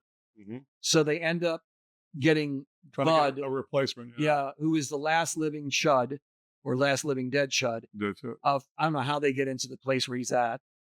And they bring him home. Because that wouldn't be secure or anything. No, exactly. They bring him home. They do kind of like an ET thing with him. Yeah. And then he starts being, I love that, where he's assessing the troops. He starts building an undead army because he's a former military guy. Yeah. One bite, that's all it takes. That's it. And unlike Return of the Living Dead, where it's a little bit more gory, this is not gory. That's This is really more. not. This is more played for laughs. Mhm. And it's not scary. Definitely horror. But it definitely follows the Return of the Living Dead philosophy, where you just can't kill these things. Can't. The only way they kill them, which was a weird take, I don't know if they added this because this is not anything to do with Return of the Living Dead. You have to freeze them. If they stay frozen too long, they burst into, they explode, right? I thought it was freeze them and electrocute them at the same time. Was it? I think so. Yeah, for sure. Was it? Because he throws something in that pool at the end. That's electrical. Yeah. And it blows them up. Oh, you're right. Yeah, you're right. Because I'm sorry, you're correct. You are correct. Which again, the throwback to Return of the Living Dead too. This was what electrocuted him. Yeah. Garrett Graham is the guy who played Bud the Chud. He was also in TerrorVision. He's a phenomenal character actor. He really is. He's very funny. Bud the Chud was so popular. There's they had a theme song for him called Bud the Chud. Oh, the Chud, yeah. And most of the lines that Bud speaks were improvised by Garrett. Huh. There was a lot of cameos in it. One of them was Robert Englund. There was. The Halloween scene. Also Rich Hall, Joan Lockhart, and Norman Fell. Oh, I didn't know those. Yeah, they were in it. They get attacked by trick-or-treaters who are zombies. Larry Linville's in it. Huh. So a lot of really... Rich Hall gets killed by the zombie barber. Oh, okay. So I don't know if he shows up later as a zombie, but he's in it. Yeah, it's an interesting film. I remember when I saw it, I was kind of disappointed because even the poster shows the original Chuds. But there's nothing like and that. the zombies in They're all Chud just zombies. were more monsters. They were more mutants than zombies. This is a straight up zombie. Straight up zombie. Yeah, it's a shame that he couldn't get the Return of the Living Dead Did the IP on it. Did the people that made Return of the Living Dead don't not know. like it at all? I Or don't know. because it would have made it perfect. I think they were kind of they're looking for an apology over permission on this one. Right. They never got it. And the ending is pretty funny because the good guy gets bit. There's also a zombie poodle, which is hilarious. Yeah. And he lives He does. and he hooks up with a zombie girl, Yeah. and Robert Stack gets bitten too. He's undercover. He's in the back of the ticket. Yeah. When they become zombies, they become almost like Gomer Pyle-ish. They're not dumb, they're but goofy. they're goofy. Yeah. So I think it's an F. I don't think it's a Z. No, it's definitely not a Z. You think it's higher than an F? Ron? I was between F and C, but Listen, you gave me Deep Star 6. I think it's C. Okay. Just because of the great acting. I think if you want a good time, watch Return of the Living Dead 1, 2, And then watch this. Bud, and then watch 3. Yeah, there you go. That'll be a nice Yeah. little Halloween marathon right Yeah. there. So there you go. All right, but We are still S-free, my friend. yeah, we are definitely. And then we ain't get any close with this No, one. we're not. Toxic 3, Rob was mentioning again, $500,000 to make. It's basically leftover footage from the first, from the part 2. So many Went direct to video. inconsistencies. It's just, yeah.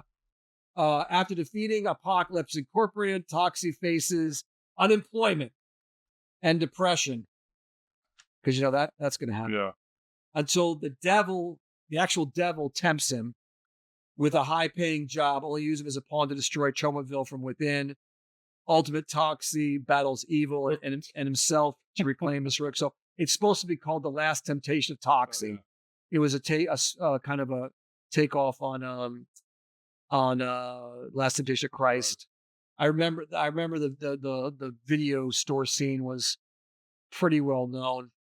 But the people he defeated in the second one are the people in this one, and he doesn't remember who they are. Yeah, it's He has no memory of. It's like then there's the whole him getting a blowjob and just she's blind. And, that's right, she's blind. yeah. It was the last time she played his girlfriend, by the way. Yes.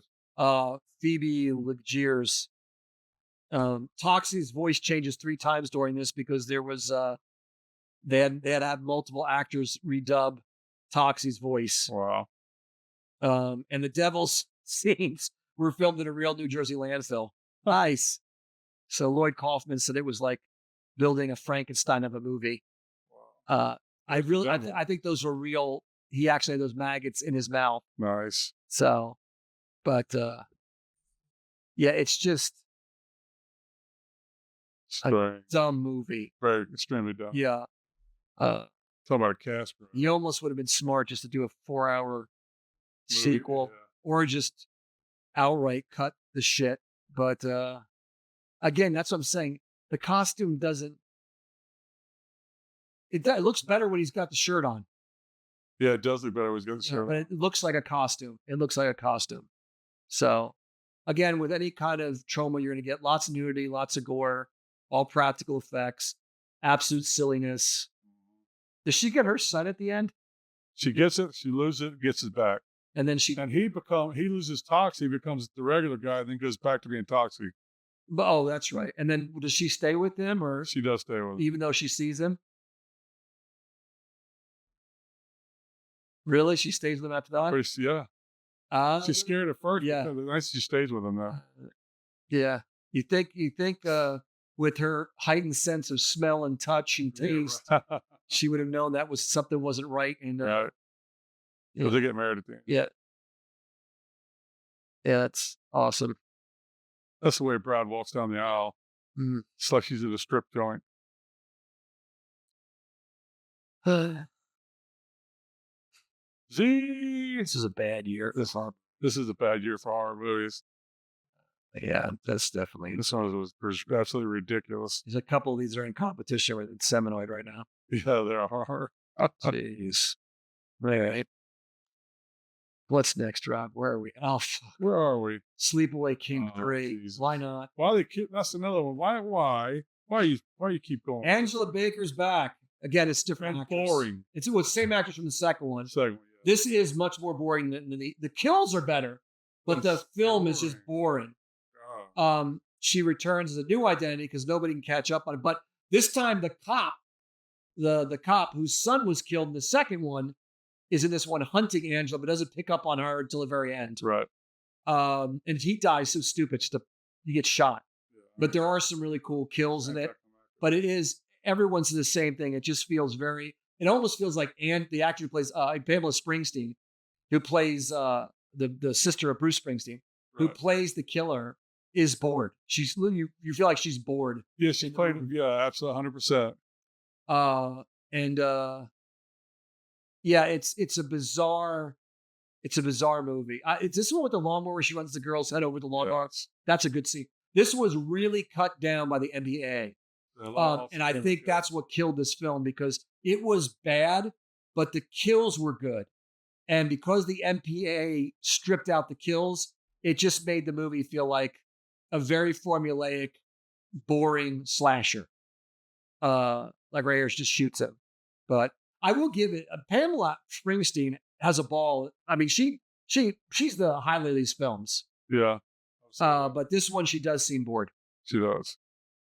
It was filmed in over just 6 weeks, using the same camp and the same location and the same crew. They basically go off in groups. And that's not before. She kills a group, then she goes on the next group. Right. No one picks up on it, of course, because that's reasons. I wonder how many minutes were cut from this film. It had to be quite a bit because they cut out almost all of the scene of her running over the girl's head with the lawnmower. Yes, they did. However, they did. I will give them credit. They did base the kills off of real life kills, real life deaths in the news from Really? bizarre accidents. Yeah, Oh, they really based it out. So basically, they took an accident that happened and altered it to be a kill for Angela. well, I don't know why I had to explain that. except for 3 people she killed with an axe. That probably Yeah. didn't happen naturally. Yeah, But it was the lawnmower head, I would think, also, somebody fell down and mowing the lawn, and and the lawnmower. That was Yeah. apparently that was during maximum overdrive. Jeez. The song "Teenage Wasteland." That line is in the Who's Bobby. Bobby Raleigh. Yeah, that's whatever. I don't know why I included that. Something Why did you include that? I don't know. Say something positive about it. Even the poster looks cheaper. It does. They get worse from there too. I can imagine. Yeah, I think we showed the sequels last time. Just fucking insane. That ain't going up top, ain't it? I think it's an F. I mean, the kills aren't bad, Rob, and it's still Angela, even though she seems bored, still makes it fun. Yeah. Campy. Yeah, I think it still deserves an F. I'll go with that. I think if the kills weren't cut, it would still be an F. Because she just seems bored. She really seems bored. Yes, it does. So, all right. Now we're going to do our first made-for-TV movie. Amityville 4: The Evil Escapes was shown on NBC. Why? It's made for $2 million. Although the director doesn't remember the more gory scenes, so he feels like someone came in and added those scenes in after he left. Oh, So really? for the when they released the video. Sneaky bastard. Well, after the Amityville house is sold, after it's apparently cleansed of the demons, And this house is clean. Apparently everything's clean, but the items that people are buying from it. And this one's about a cursed floor lamp. It ends up in a California home, and it begins terrorizing the family, the demon inside. It's got a kind of a simpish priest who eventually shows up at the end. Someone's hand gets cut off by a garbage disposal. A guy drowns in septic fluid. A woman cuts her hand with the lamp and she dies for whatever. The little girl gets hypnotized by the lamp.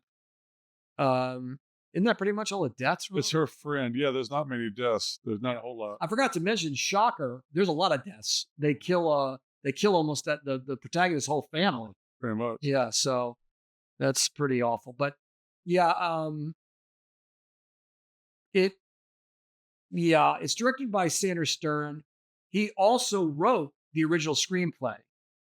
So it's interesting that he would direct this. It originally aired on NBC in May. It got really high ratings.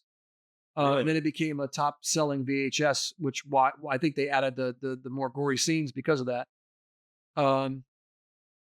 It was filmed in Los Angeles using the same suburban sets as Nightmare on Elm Street Part 4, by the way. And actress Patty Duke, this is another one like George Kennedy. She must have. She wanted to buy, she hated the script but accepted the role because she wanted to break from dramatic typecasting. I don't know if this was the best move for that. Bad choice, Patty. The lamp prop still exists and occasionally resurfaces in horror memorabilia auctions. Wow. Of this movie, Rob, you want to talk about cursed movies like Poltergeist? 10 of the cast members have died. What? Patty Duke, Norman Lloyd, Jane Wyatt, Aaron Eisenberg, Peggy McKay, Zoe Trilling, Lou Hancock, Robert Allen Brown, Alex Rebar, and Gloria Cromwell have all died. What the hell? Damn. So now I'm not saying they died right after the film. Right, but yeah. So it's got quite a lineage when it comes to that. It was based on a novel by John G. Jones of the same name. It was the first adaptation of his films that was made a movie. His book is the same book. It's a series of stories where people buy items from the house and they're all possessed. They have different effects and different families. Oh, that's a good concept for a short story. Again, we have electricity because the house sends the demon through the cord. Right. And then when the lamp is plugged in, it sends the demon into the house. Right. Which was a dumb effect. Yeah, it was very dumb. Very cartoonish. Very, very Wile E. Coyote. Yes. There are over 70 movies in the franchise. What? That's just a sampling. I had no idea. There are 70 movies in this Why? franchise. Only 10 of them are canon. The rest are just using the name That's ridiculous. because the name it's not trademarked. No, it's not. No, there's been Amityville Shark, and Amityville. There's one now in space. Wow. It's just fucking insane. If you get a chance, just pause that. If you want to do a bad movie night, you pause that and check out There you TV. go. Yep. So so that's Amityville 4. What is it called? The Evil Escapes. Evil Escape. Man, You know what I call it? Z. the Evil Should Have Stayed at Home. Yeah. Yeah, no, this is not a good movie. No, I don't know how it got higher. I think it got high ratings. It was the first time anything like that had been on TV. it's horrible. Yeah, it was bad. Poor Patty Duke. Poor Patty. I would not be happy with that on my resume. You know who Patty was married to? John Astin. Yep. Yep. And Sean Astin was her son. Yep. Yep. We established that a couple of days ago. Halloween 5. When you didn't think Halloween 4 said, people said Halloween 4 was Yeah. bad, and Halloween 5 said, hold my fucking Yeah, beer. especially the mask. Oh God, It's the mask, worse. The mask was so awful in 4. How the hell does it get worse? Hold my beer. Let's show you another. And how does it change? He doesn't get a new mask. It does. It's so horrible. So anyway, box off budget was $5 million. It did 11. It's the lowest grossing of the franchise. It takes place a year later. Deservedly so. Basically, Jason survived it. I told Rob they should double tap. They do double tap him, but he escapes before they throw the dynamite down the shaft to blow him up. This guy takes him in For a year. Right. He's in bed for a year, which doesn't. I don't even think, even if he was supernatural, makes any sense. Atrophy, or yeah. Yeah, and he gets up and this is the one where he's got that stupid tattoo Yeah, too. it's not scary at all. No, he wakes up and he goes after the girl again. They kill off the final girl in the dumbest way possible from the 4th movie. They make her character like a blonde bimbo after she was so cool in the 4th movie. The little girl can't speak, which makes it's incredibly annoying because she went mute because of the PTSD. And then she starts to befriend a kid who stutters. Yes. So you have a mute and somebody who stutters. And I'm not making fun of those conditions, but the way they're played in this film is awful. It is. Awful. What's his name? Loomis becomes absolutely psychotic. Uses the little kid for bait. Yeah, and he goes in the room and pretty much assaults her, trying to get information out of her. It's like, and they catch him in a net. yeah, I'm not lying. they In a get net. in that. And they put him in prison with his mask still on. And he's in the corner playing with his handcuffs. And then throughout the movie, there's a guy wearing black boots who has the same tattoo as Michael. That they don't ever really. He does a Terminator Yeah. in the police station move and kills everybody off screen. And then he gets Michael out. And then you get the Loomis scene with the little girl going, no. There was a rumor that the person in black was actually supposed to be the Jamie Lee Curtis's character, that she had gone nuts. Really? But that would have been a better thing than the Cult of Michael, Cult which of this all Michael, led to. Yeah. Part 6. It's really bad. It's like Rob said, it's boring. It's hard. It's boring. I think it's unwatchable. Really. The identity was the Men in Black thing was just thrown in there. They had nowhere. They were not doing it. They had no plans for it until they decided on Halloween 6 years later. Yeah. Donald Pleasance disliked the film. Of course, he acted in it. I mean, they're acting in it. You know how you're acting. Right. Money. The Myers mask was completely redesigned. Actor Don Shank's larger head Dumbass decision. required a longer neck, giving Michael an oddly gaunt look. It did look terrible. And he was not scary at all. A deleted opening sequence showed how Michael survived the mine explosion for Halloween 4 in a more graphic detail. And by the way, Michael has no problem killing dogs. Jason. Yeah, Michael does kill The dogs. dog that Michael kills in the film actually licks him affectionately between takes. That scene was shot in reverse to make him look violent. Wow. So there you go. Halloween fucking 5.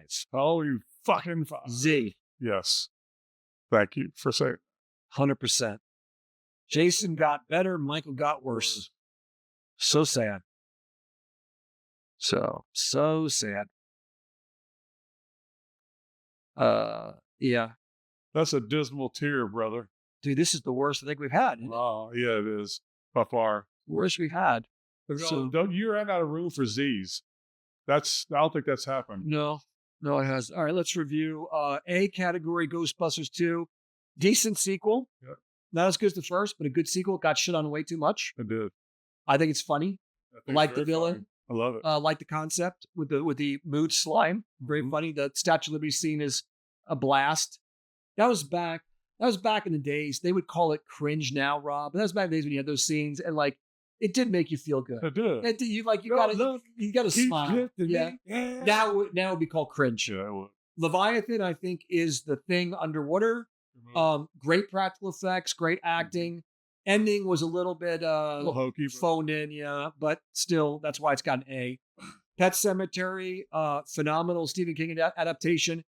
The missing Wendigo element does hurt the film, but still a very good gory film. yes. Nightmare on Elm Street Part 4, I think, is the darkest, most disturbing of the film, the I would agree with franchise. that But definitely on a go. No. In the C character, the horror C category, the horror show. Again, I don't know why they called this House 3. It should have just been a standalone film. It should have. The two actors, Brian and Lance, are fantastic in it. The storyline is not bad. It's just not good enough to be an A. No. There's just misses it by like a millimeter. Yep. Deep Star 6, the weakest of the underwater horror science fiction stories. Monster doesn't really make sense No. in the way it functions. Looks great. Cast does a good job. Ending's a little off, but whatever. Puppet Master, boring until the puppets show up. The Yeah. puppets are the best thing. Puppets are great. And they don't show up enough. Nope. So, The Fly 2, definitely a weaker sequel. Still entertaining, it is all right. but a weaker sequel, yeah. Chud 2 should be called Return of the Living Dead 3. Should. For sure. A fun movie. Fun movie. Yeah. You don't go in expecting gore. Go in expecting nothing, Nothing. and you'll enjoy it. Stepfather 2, disappointing sequel Very. all the way around. Friday the 13th, Part 8, the worst, I think. Well, the second worst. It's of not the worst of the franchise, yeah. franchise. Once it's there. Second worst. Society is just a bizarre film. I don't know whose taste this is for. Oh my God. Even I if- wanted this to be a Z. Even if you were in body horror, it's still Why did much. Why did you talk me out of Z? What did you say? The effects make it. The effects. Yeah, that's true. Toxic Avenger Part 2, a very liberal F. It's a Yeah, dumb movie. very liberal. But if you like Toxie, you'll have a blast. Yeah. Sleepaway Camp 3, if the MPAA hadn't gutted it and Pamela Springsteen wasn't as bored, probably be a better movie. Yeah. Terror Within, big disappointment. It's alien, a grapey alien is all it is. All the Z's were very deserving. This Yeah. time. Again, costumes looks like something that someone store bought. Yeah. Well, I wouldn't say it, a high end Oh yeah. high-end store. Silent Night, Deadly Night 3, why? That's Howling 5, why? Why? Shocker, again, much more violent than horror show, similar concepts. But First half is solid, the second half is just cartoony. stupid. Yeah, ending is terrible. Yes. Shame on you, Wes Craven. Same one. Warlock, yeah, that's there's somebody that you'll meet at a con and it'll be like, Warlock's the best movie ever. Oh my gosh. Yes. Julian Sands is amazing in it though. Toxic Avenger Part 3, Why? fuck you. Yeah. Amityville 4, I applaud them for doing a fairly risky horror movie for Right. TV, but the concept's not bad. But No. it looks like a made-for-TV movie. Yeah. And not a high end. Another higher one. Yeah. Halloween 5, what the fuck? What? Stupid ass Michael Myers. I feel like I need a soundbite from Godfather. Look how they massacred my Look boy. at it back to my boy. My Yeah, mask. yeah. So there's your there is your A dismal year, my friend. anyway, that ends. We did it, Rob. We We did did it. all All the of horror movies of 1980s. Let's call them the more notable. The more notable. horror Okay, yeah, films of not the 1980s. best. Yeah. Rob and I haven't decided if we're going to do 90s. We'll let you guys know as we progress. We are going to start doing bracket challenges on the horror villains. Rob and I are still trying Yeah. to figure out that. We also have Marvel coming up, a ranking, DC ranking, Yeah. both movies and TV shows, apocalyptic movies. We've got a bunch of stuff still coming up. So anyway, Cross your guys, fingers. we hope you enjoyed this little voyage to the 80s. We did enjoy it. This year was disappointing. I told Rob of all the ones that I've done the homework on, this one was kind of the most depressing. It was the yeah. There were a couple really good years. But They were. again, I can't shit on 89 because that's when Batman came out. That's one Right. of my favorite movies of all time. If You you can shit on it for horror movies, but no. And it's really sad because there's movies in this I like, Yeah. but none of them got to S. nope. No S. It really was the bad sequel straight to video year. Is this the only year where no S's were? Where I can't remember if this is the only year we had no S. this is the only year. I think it's, yeah. I think it is. I'll go back and check. That's crazy. Yeah. So the horror was kind of dwindling, and Randy brought this up. The slasher film was revitalized by Scream, It was. and that for was sure. Wes Craven. For sure, yeah. And I think that it was Wes Craven's redemption because what he tried to do with Shocker, he achieved with Scream, They did. and he did that Did by that with going Shocker. meta. That was the thing. He went meta Yeah. because at the time he made Shocker, all the tropes were overdone. They were There wasn't. It was all overdone. extremely overdone. Yeah, and I think that Scream was definitely unique. Scream would be a goat. It would be a goat. Oh, for sure. Hands down. Absolutely. And I hate those movies. And so, I agree with it's a goat. so anyway, all right, guys, have Thanks, a great guys. night. Come see us again. We're gonna play you guys out, and we hope you join us ya. next week.